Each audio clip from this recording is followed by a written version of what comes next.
आता हो और ये करता आहा। तो दो गंधर्व थे।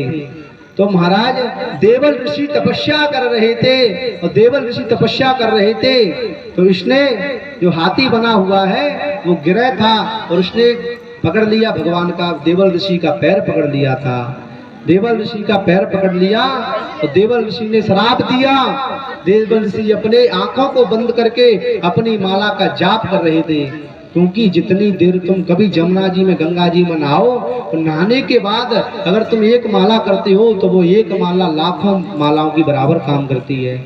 कभी तीर्थ में जाकर हमें नहाने का प्राप्त हो तो उस जल में जाकर हमें हाथ जोड़कर भगवान का स्मरण करना चाहिए। तो हम घर पर 10 माला करते हैं और गंगा जी में खड़े होकर एक भी माला कर देते हैं तो हमारा बहुत बड़ा पुण्य उदय हो जाता है। यहाँ की 10 माला और वहाँ की एक माला का 10 माला की बराबर काम करती है। तो जमुना जी गंगा जी में स्नान करने का हमें अवसर मिले तो कभी तो भगवान के नाम का स्मरण करना चाहिए।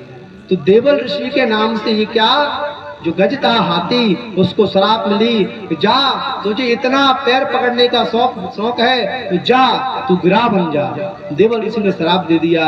अब वो कहता है महाराज मैं तो गंधर्व हूँ, मैं तो गंधर्व हूँ और गंधर्वों का काम होता है कि हंसाना। और मैंने तो महाराज बस प्रयास किया था आपको हंसाने के लिए और आपने श्राप दे डाला, आपने श्राप दे डाला और मैंने तो हंसाने का प्रयास किया था। उन्होंने कहा महाराज अब मैंने श्राप तो दे दिया, अब वापस नहीं ले सकता।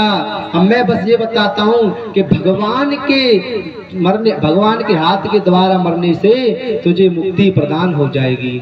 तो इसीलिए वो आज भगवान के हाथ के द्वारा मरा तो उसे मुक्ति प्राप्त हो गई। बोलो गर्ज रहे भगवान की जय। नींद तो नहीं आ रही और कथा सुनाए क्या? सुना दे, नींद आ रही है? सुना दे। कौन कौन सुनना चाहता है हाथ खड़े करो। तो सबकी इच्छा है, तो फिर हमारा तो मन और कहता है कि हम तो सुनाने के लिए आए पर सुनने